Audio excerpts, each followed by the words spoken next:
Hi, it's Sandra Alexander, speech therapist, mom of a child with autism, and welcome to the My HANA webinar. This is educational assessments for the purpose of planning, and we're going to dive a little deep here into the kind of assessments used for educational purposes. So, what are goals and objectives? We're going to talk about what they are, why they're important, how they're written. Okay, there's goals and objectives that are, of course, a key part of the IEP, so we know what we're working on and when it's achieved. There's annual goals and short-term goals. So remember that the IEP is a legal document, and that to ensure that your child receives appropriate and free education in the public school environment, it's designed to meet the needs of your child, and the goals and objectives help with that. So an annual goal is a big picture goal, like what can your child do over a full year? For example, and this is example for one child, given first grade reading material, Fiona will read first grade passage orally with no more than 2 errors over 3 out of 4 opportunities. Now, a short-term or benchmark goal breaks that down into steps and how they're going to get there. And they're discrete, and they're components of the big goal. So here's some examples of that.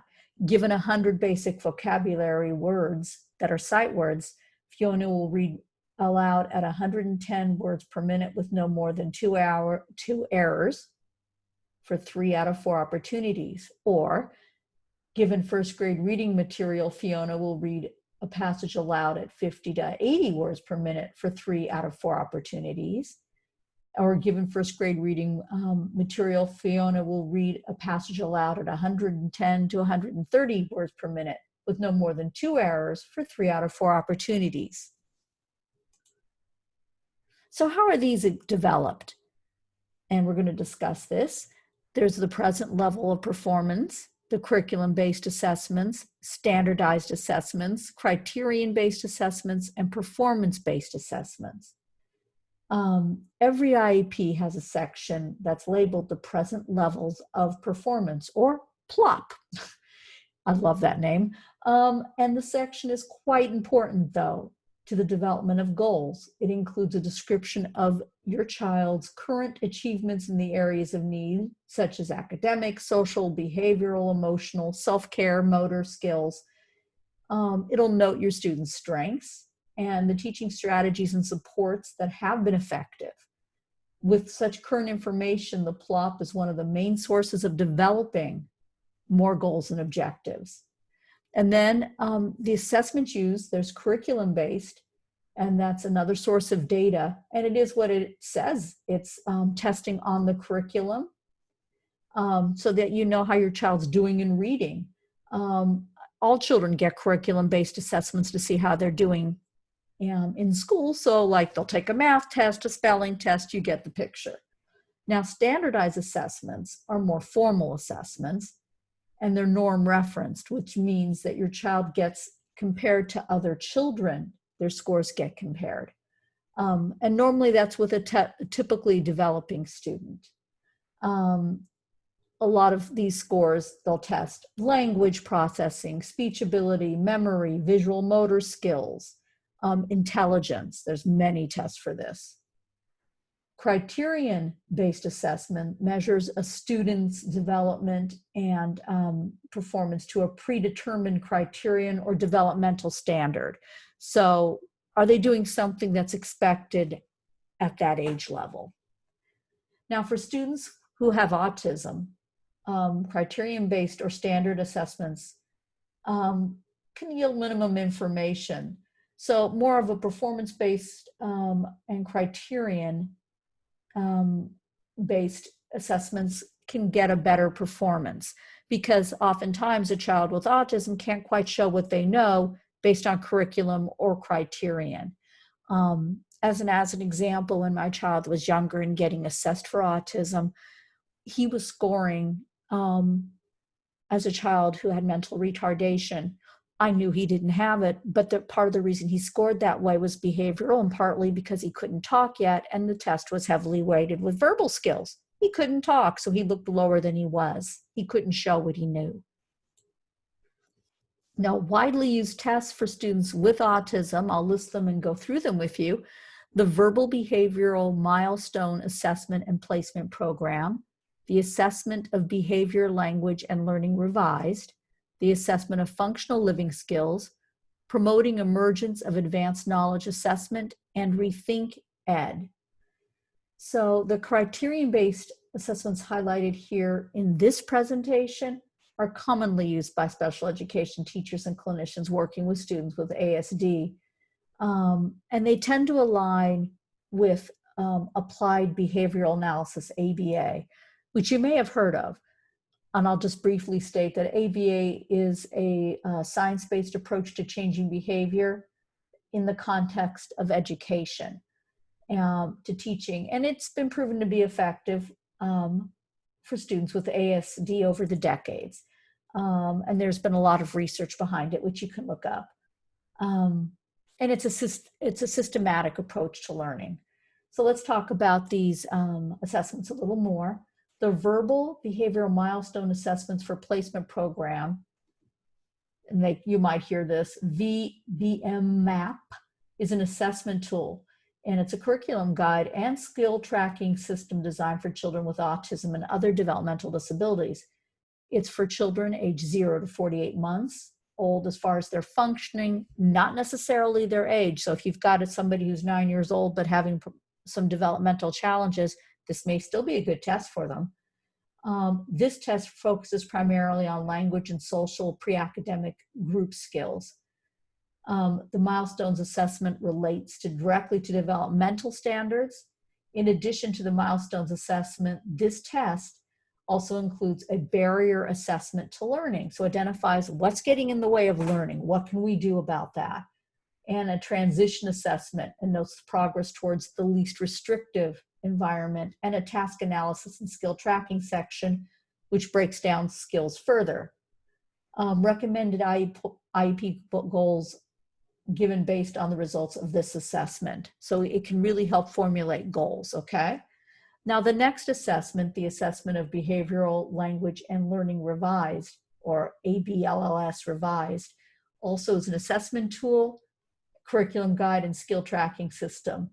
It identifies skills deficits in language, social, academic, and self-help and motor skills in 25 skill areas, and is appropriate for use with children birth to 12 years of age. And it also outlines how IEP goals can be developed based on the results. The Assessment of Functional Living Skills, which is the AFLS, is similar to both of the other tests as an assessment tool and curriculum guide and skill tracking system.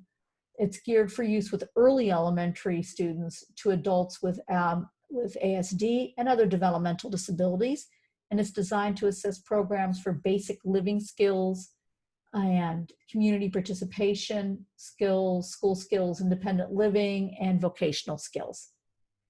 Promoting Emergence of Advanced Knowledge Assessment, or PEAK, is an evidence-based assessment and corresponding curriculum that combines ABA verbal behavior model with a derived relational responding model and focuses on making relations with concepts. So how's the child relating to something, and can they give that back to you? Do you see they can learn a relationship with a concept and remember it or apply it across areas? It can be used for any child, for any age child up to adulthood, and has 4 modules: and direct training, generalization, equivalence, and transformation. Generalization is really important. For instance, if your child can learn a skill, and let's say they learn how to hold a fork, are they only going to learn how to hold a fork at breakfast time in school and forget everywhere else? But if they can take that skill to other areas and generalize it, that's actually an indicator of development or intelligence. Will the child remember and generalize? That's a very important skill. This test gives you that. Each module that it assesses each module assesses 184 foundational skills for cognition and language. It's a very complete test. Rethink Ed is a software management platform that's designed to support 3 areas of programming for students with autism and other developmental disabilities. It offers training modules for staff, skills assessment, which leads to goal development, and implementation and monitoring of progress, and opportunity to create, implement, monitor behavior and behavior modification plans. These tests require training before somebody could give them. So you want to make sure the person giving them knows how to. If you don't understand them, you can look them up a little bit just to get a flavor of what they're like. Now, writing goals and objectives, we talk about SMART IEP goals. A SMART stands for specific. A goal should be specific, measurable, attainable, results-oriented, and time-bound.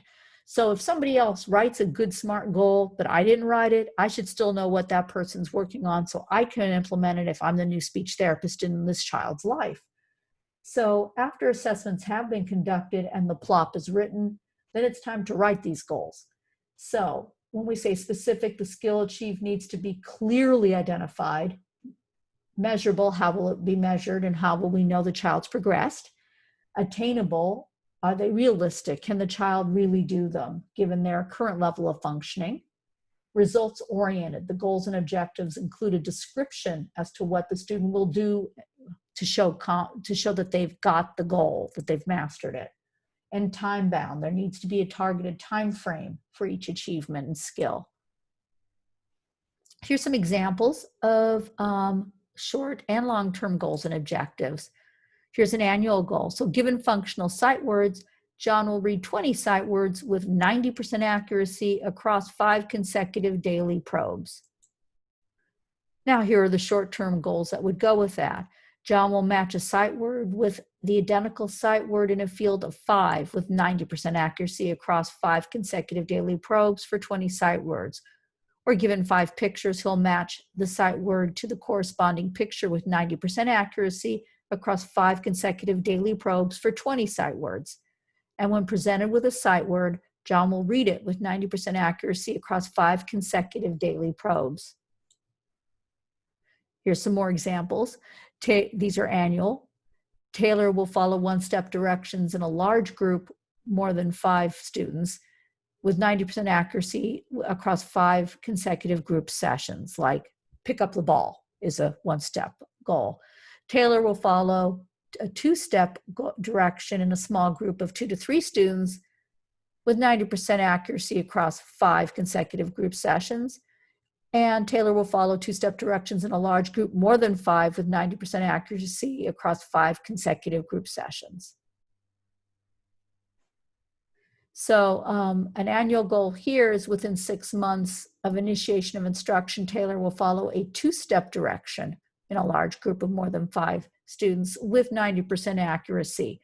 So here's the umbrella, and here's what's under the umbrella, the small steps. These are short term, as you can see. So once again, thank you for listening to this lovely webinar, and I'm hoping you're getting something out of it. Play it again if you need to hear it again. Sandra Alexander, a speech therapist and mom of a child with autism, and keep up the good work. Everything you do will help your child. It's a journey, and reach out for help if you need it, but believe in yourself and your child.